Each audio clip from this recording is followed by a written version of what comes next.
सच की आवाज आप तक। न्यूज खबर छोटी हो या बड़ी खबर, आसपास की हो या देश प्रदेश की, हर खबर आप तक। खबरों का खजाना। हनुमतधाम विकासनगर में गीता जयंती पर आत्मा ही परमात्मा विषय पर किया कार्यशाला का आयोजन। श्रीमद् भगवत गीता जयंती पखवाड़ा के अंतर्गत 21 दिसंबर 2024 को श्री हनुमतधाम विकासनगर में किया गया कार्यक्रम का शुभारंभ मंदिर समिति के महंत विष्णु महावर, सुशील कुकी साहू, आचार्य मदन राज भट्ट, मनीष भटनागर, नितिन शर्मा आदि ने दीप प्रज्वलित कर कार्यक्रम की अध्यक्षता विष्णु महावर के साथ रुद्र बहादुर थापा के द्वारा मंच संचालन किया गया। कार्यक्रम के दौरान सभी अतिथियों का स्वागत कर शहर के प्रतिष्ठित व्यापारी बंधु आचार्य चिदांश अग्रवाल द्वारा व्हाइट बोर्ड पर श्रीमद् भगवत गीता के महत्व पर प्रकाश डाला गया। वहीं उन्होंने अपनी पुस्तक की कवर पेज का विमोचन भी किया। इस मौके पर लक्ष्मी चंद खत्री, आचार्य जीवन चंद भट्ट, मदन लाल शर्मा, गुरुदत्त कपिल, विनय उनियाल, पंकज भट्ट, राहुल सिंह आदि उपस्थित रहे। तो आपको अध्यात्म पढ़ना पड़ेगा।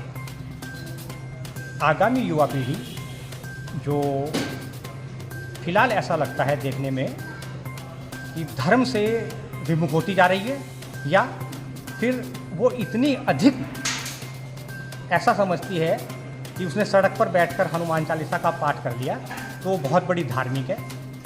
इसका एकमात्र उद्देश्य ये है कि आप हनुमान चालीसा का पाठ चाहे कहीं पर भी करें, आपको या उस युवा पीढ़ी को यह भली भांति मालूम होना चाहिए कि मैं ऐसा क्यों कर रहा हूँ।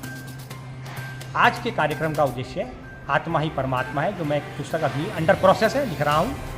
श्री हनुमत भक्ति दर्शन चैनल पर हमारे भाई राहुल सिंह समय समय पर हम मंगलवार को हनुमान जी की एक पद की व्याख्या भी करते हैं, आप सुनते हैं। वो पूर्णतया वेदांत सम्मत होती है। वेदांत आपको और युवा पीढ़ी को समझना बहुत जरूरी है। और श्रीमद् भगवत गीता वो वेदांत है कि उसमें आपको चारों वेद का अमृत, 18 पुराणों का अमृत और श्री रामचरितमानस जो श्रुति सम्मत है अर्थात श्रवण करने योग्य है, शब्द ब्रह्म है। शब्द ब्रह्म और पर ब्रह्म, अगर आपके पास शब्द ब्रह्म नहीं है तो आप पर ब्रह्म तक पहुंच ही नहीं सकते। शब्द ब्रह्म के लिए आपको जो आप करते हैं, यानी कि जैसे कि आप कीर्तन करते हैं, संकीर्तन करते हैं, ध्यान करते हैं, भजन करते हैं। सौभाग्य से आज तो 21 तारीख है, आज तो योग ध्यान दिवस है, अंतर्राष्ट्रीय योग ध्यान दिवस है आज। लेकिन आपको पता ही नहीं है अगर कि योग क्या है और ध्यान किसके लिए। परमात्मा तो आपके ध्यान की सीमाओं से बाहर है, तो फिर योग किसके लिए। योग आप करते हैं अपने मन को, जो कुछ आपने जगत से इकट्ठा कर रखा है उसको बाहर निकालकर श्री कृष्ण के चरणों में अर्पित करने, अर्थात सत्य के चरणों में अर्पित करने के लिए। मन की वासना को कृष्ण के चरणों में अर्पित करने के लिए।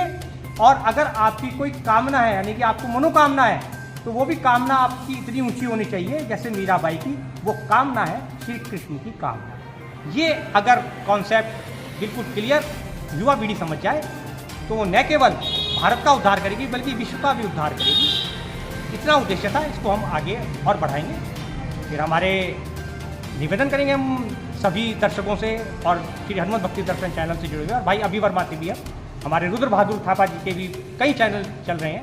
मैं न्यूज़ चैनल से ही ये निवेदन करूंगा, जो प्रश्न आप पूछना चाहें वो आप इनके माध्यम से भी पूछ सकते हैं, ये मुझ तक पहुंचा देंगे। आप सीधे श्री हनुमत भक्ति दर्शन चैनल पर भी पूछ सकते हैं। इस संबंध में आपको पूरी तरह से क्लैरिफिकेशन, साफ साफ स्वच्छ, वो चिदांश अग्रवाल का अपना नहीं है कि मेरे अपने हैं। जो कुछ श्री कृष्ण ने जैसा कहा है वैसा जो का त्यों आप तक पहुंचाने का प्रयास करूंगा। धन्यवाद। श्री कृष्ण वंदे जगत।